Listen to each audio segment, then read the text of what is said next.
keadaan tidak sadar. Enggak sama sekali. Seorang anak bernama Raya, warga desa Cihanaga, Kabupaten Sukabumi, Jawa Barat, meninggal dunia setelah tubuhnya dipenuhi cacing. Raya meninggal usai 8 hari dirawat intensif di RSUD R. Samsudin SH. Di dalam tubuh mungilnya terdapat ratusan cacing gelang yang menggerogoti organ tubuhnya. Bahkan saat diperiksa di rumah sakit, hidung bocah tersebut keluar cacing yang masih hidup. Petugas medis menemukan setidaknya 1 kilogram cacing yang dikeluarkan dari tubuh bocah malang itu. Menurut sang ibu, Raya sering bermain tanah di kolong rumah panggung milik mereka. Raya juga kerap mengeluhkan batuk serta sesak. Keterbatasan ekonomi dan tidak memiliki BPJS membuat bocah tersebut hanya diobati dengan cara tradisional. Hingga akhirnya ada relawan yang membawanya ke rumah sakit. Dari hasil pemeriksaan di rumah sakit, Raya ternyata terserang askariasis atau infeksi yang disebabkan oleh cacing. Masa observasi itu, kan kita juga menggali informasi ya ke orang tuanya bahwa orang tuanya sedang pengobatan TB paru, terutama ayahnya. Jadi kita mengindikasikan penurunan kesadarannya bisa jadi karena komplikasi dari penularan TBC bisa. Nah, ternyata ditemukan juga lah cacing yang keluar dari hidungnya, dari saluran nafasnya. Nah, ketika ada cacing ini juga kita jadi berpikir yang lain, bahwa jadi bisa jadi ini nggak sadarnya salah satu faktor yang lain karena infeksi cacingnya tadi. Pihak keluarga kini sudah memakamkan Raya di tempat pemakaman umum yang tak jauh dari rumahnya. Dari Sukabumi, Jawa Barat, Budi Setiawan, iNews melaporkan. Sementara itu, pemirsa, Dinas Kesehatan Kabupaten Sukabumi mengklaim kasus ini baru pertama kali terjadi di wilayahnya. Pihaknya juga heran mengapa banyak cacing di tubuh korban padahal telah mendapatkan obat cacing dan juga perawatan. Pertama kali keluhan cacing itu karena kebiasaan mungkin dari itu 6 bulan sekali dikasih pada bulan Februari dikasih obat cacing. Jadi mungkin dokter waktu itu tidak memprediksikan bahwa itu adalah cacingan mungkin. Kasus seperti ini merupakan suatu pengalaman berharga buat kami. Ya, ini harus ditindaklanjuti dan untuk kedepannya seperti apa. Karena ini setiap bulan juga diberikan obat 6 bulan sekali diberikan obat untuk cacingan, untuk obat cacing begitu kan. Nah, tetapi kok kenapa ini, apakah memang obatnya, jadi pertanyaan kami itu apa obatnya dimakan atau tidak begitu. Makanya ini hal luar biasa ini buat kami, tamparan buat kami dengan adanya seperti ini. Pemirsa, bocah 4 tahun asal Sukabumi, Jawa Barat, Raya meninggal dunia akibat cacingan parah.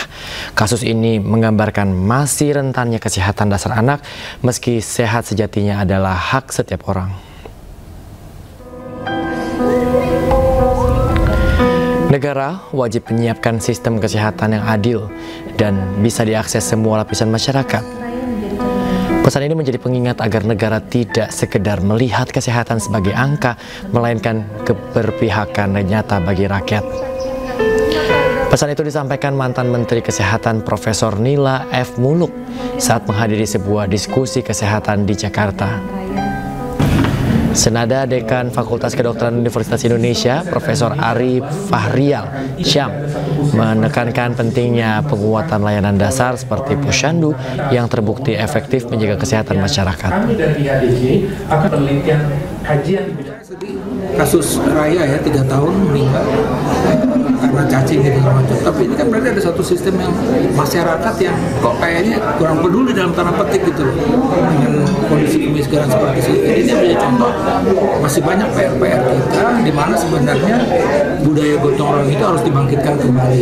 Dan kami menyadari kesehatan itu juga tidak disadari oleh tentunya masyarakat kita, ketidaktahuan.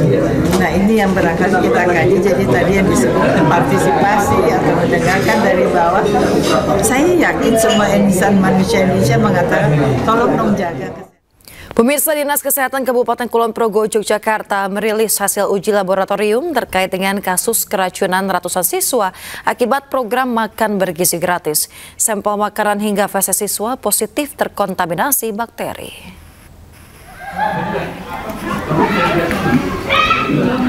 Sebanyak 497 siswa SMP di Wates dilaporkan mengalami gejala seperti sakit perut, muntah, dan juga diare setelah mengonsumsi menu makan bergizi gratis. Meski hampir seluruhnya telah pulih, seorang siswa sempat dirawat inap selama 2 hari. Dinas Kesehatan menyebut sampel makanan seperti nasi, ayam, sayur, hingga buah terbukti terkontaminasi bakteri E. coli, kemudian juga ada Bacillus cereus. Meski demikian, belum dapat dipastikan kapan dan di mana makanan tersebut terkontaminasi. Tantangan terbesar dari MBG ini adalah menyiapkan makanan dalam jumlah porsi yang cukup banyak. Itu Pak tantangan. Kalau kemudian itu sebetulnya karena 3.000 lebih kan Pak satu. Kalau itu bisa dipotong-potong lagi, dibagi-bagi lagi, risiko itu sebetulnya akan tereliminasi terkurangi. Sementara itu pemirsa, 3 dapur umum siap beroperasi untuk menyediakan makanan bergizi gratis di wilayah Kecamatan Jombang, Kota Cilegon, Banten. Fasilitas berupa dapur umum ditargetkan melayani 12.000 siswa dari tingkat pendidikan anak usia dini hingga sekolah menengah pertama setiap hari. Selain siswa, program juga menyasar ibu hamil dan menyusui sebagai penerima manfaat. Pengelolaan dapur umum didukung relawan bersama tenaga ahli gizi agar kualitas makanan tetap terjaga. Targetkan tadi ketemu ngobrol ya bahwa dari BGN sendiri menargetkan di akhir tahun 40 SPBG yang akan segera terbangun dan operasional di Kota Cilegon. Jadi memang ini karena memang prosesnya kemarin kan penyesuaian dan lain-lain. Jadi insya Allah di akhir bulan ini bisa aktivasi 6 SPBG di Cilegon.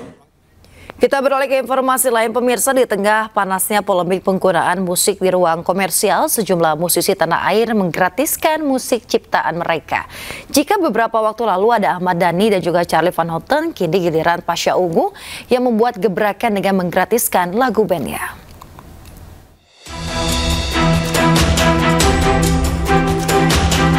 Polemik royalti musik di tanah air masih memanas. Musisi sekaligus anggota Komisi 8 DPR RI Sigit Purnomo Syamsuddin atau yang lebih dikenal Pasha Ungu pun angkat bicara. Ia memberi pernyataan menarik saat tampil di Samarinda, Kalimantan Timur. Pasha mengungkapkan band Ungu memberi hadiah pada para musisi jalanan dan pelaku usaha warung kopi di Kalimantan untuk bebas membawakan lagu Ungu tanpa harus membayar royalti. Hari ini di atas panggung ini kami ingin persembahkan hadiah untuk seluruh musisi jalanan, bebas membawakan lagu Ungu tanpa bayar.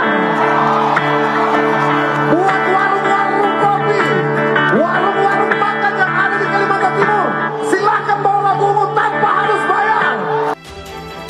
Sebelumnya beberapa waktu lalu Ahmad Dhani melalui Instagram pribadinya menyatakan menggratiskan penggunaan lagu-lagu Dewa 19 bagi para pemilik kafe dan restoran. Tidak hanya itu, alih-alih mempermasalahkan, musisi Charly Van Houten justru berjanji memberi hadiah bila ia kebetulan berada di suatu tempat yang memutar atau membawakan lagu-lagunya. Sementara itu, Menteri Hukum RI Supratman Andi Aktas berkata pelaku usaha yang memutar musik lokal dan luar negeri di ruang komersial wajib membayar royalti. Ruang komersial yang dimaksud diantaranya restoran, kafe, toko, pusat kebugaran, dan hotel. Tim Liputan iNews melaporkan.